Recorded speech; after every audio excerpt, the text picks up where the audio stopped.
Hi. ಇವತ್ತು ಎದ್ಗುಳೆ ಹೊರಗೆ ಭಾಳ ಚಲೋ ಕಾಣಕತ್ತಿತ್ತಪ್ಪ. ಯಾಕಂದ್ರೆ ಸಣ್ಣಗೆ ಮಳಿ ಬರಾಕತ್ತಿತ್ತ.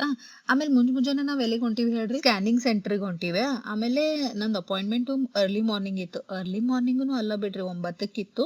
ಯಾಕಂದ್ರೆ ಹೊಟ್ಟಿಗೆ ಏನು ಇರ್ಲಾರ್ದ ಬರ್ಬೇಕಂತ, ಅಂದ್ರೆ ಊಟ ಮಾಡ್ಲಾರ್ದ ಬರ್ಬೇಕಂತ ಹೇಳಿದ್ರ. ಹಂಗಾಗಿ ಮುಂಜಾನೆ 9ಕ್ಕೆ ತಗೊಂಡಿದ್ದೆ. ಸ್ಕ್ಯಾನಿಂಗ್ ಎಲ್ಲ ಏನಂತ ನಾ ಮುಂದಿನ ಲಾಗ್ಸ್ನಾಗ ಹೇಳ್ತೀನಿ ನಿಮಗ. ಮನಿಗ್ ಬಂದಿಂದ ನಾನು ದಾಲ್ ಒಂದ್ ಸ್ವಲ್ಪ ಬಾಯ್ಲ್ ಮಾಡಿ ಇಟ್ಟಿದ್ದೆ, ಇವನ್ನ ಸಾಂಬಾರ್ ಮಾಡ್ಬೇಕಂತ ಹೇಳಿ. ಬಂದ ತಕ್ಷಣ ಲೇಟ್ ಆಗ್ಯದ ಅಂತೇಳಿ ಬಡ ಬಡ ಅಡಿಗೆ ಮಾಡಕ್ ಚಾಲೂ ಮಾಡಿದೆ. ಅನ್ನಕ್ಕ ಸಾಂಬಾರ್ ಮಾಡಿದೆ.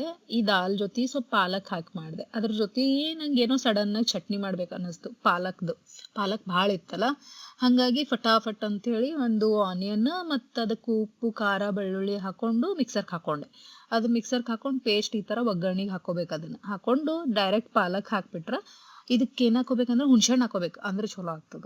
ಇದು ಅನ್ನ ಜೊತೆ ತಿನ್ನಕ್ ಭಾಳ ಚಲೋ ಆಗ್ತದ. ಆಮೇಲೆ ಕುಕ್ಕರ್ನಾಗ ಅನ್ನ ಮಾಡಕ್ ಇಟ್ಟು ಅನ್ನನ್ಯಾಗ ಒಂದ್ ಹೆಲ್ದಿ ಸ್ಮೂದಿ ಮಾಡ್ಕೊಟ್ಟೆ. ಇದು ರಾಗಿ ಹಿಟ್ಟು ಮತ್ತೊಂದ್ ಸ್ವಲ್ಪ ಬನಾನಾ ಹಾಕಿನಿ, ಚಾಕ್ಲೇಟ್ ಸಿರಪ್ ಹಾಕಿ, ಹಾಲು, ಡ್ರೈ ಫ್ರೂಟ್ಸ್ ಹಾಕಿದ್ದೆ. ಭಾಳ ಚಲೋ ಆಗಿತ್ತು. ಅನ್ನನ್ಯಾಗ ಭಾಳ ಇಷ್ಟ ಆಯ್ತು ಈ ಸ್ಮೂದಿ. ಆಕಿ ಕುಡಿಯಾಕತ್ತಿದ್ಲು. ಆಮೇಲೆ ನಾವ್ ಸ್ವಲ್ಪ ಅಂದಾಗ ತಿನ್ನಕಂತ ಹೇಳಿ ಪಾಪಡ್ ಕರ್ಕೊಂಡೆ. ಆಮೇಲೆ ನೆನ್ಪಾಯ್ತು ನನಗ, ನಾ ಮೆಹಂದಿ ಕಲ್ಸಿಟ್ಟಿನಲ್ಲ ಅಂತ ಹೇಳಿ ಬಡ ಬಡ ಮೆಹಂದಿ ಹಚ್ಕೊಂಡ್ ಒಟ್ಟು ಹಸ್ತಿತ್ತು ಅಂತ ಊಟ ಮಾಡ್ಕೋತ ಅನ್ನನ್ಯಾಗ ಹೋಮ್ವರ್ಕ್ ಮಾಡಿದ್. ಅದಾದ್ಮೇಲೆ ಈವ್ನಿಂಗ್ ಅಕಿನ್ ಕ್ಲಾಸ್ ಇತ್ತ. ವಿನಾಯಕಿನ್ ಕ್ಲಾಸಿಗೆ ಕರ್ಕೊಂಡ್ ಹೋದ್ರು. ಇವ್ರಿಬ್ರು ಹೋಗಿಂದ ನಾ ಸ್ವಲ್ಪ ಫ್ರೆಶ್ ಅಪ್ ಆಗಿ ನನ್ ಸಲ ಒಂದ್ ಸ್ವಲ್ಪ ಚಹಾ ಮಾಡ್ಕೊಂಡೆ. ಚಹಾ ಮಾಡ್ಕೊಂಡ್ ಕುಂತು ನನ್ ಕೆಲ್ಸ ಆಯ್ತು, ಕೆಲ್ಸ ಮಾಡ್ಕೊಂಡ್ ಮುಗಿಸ್ಕೊಂಡೆ. ಬಾಯ್.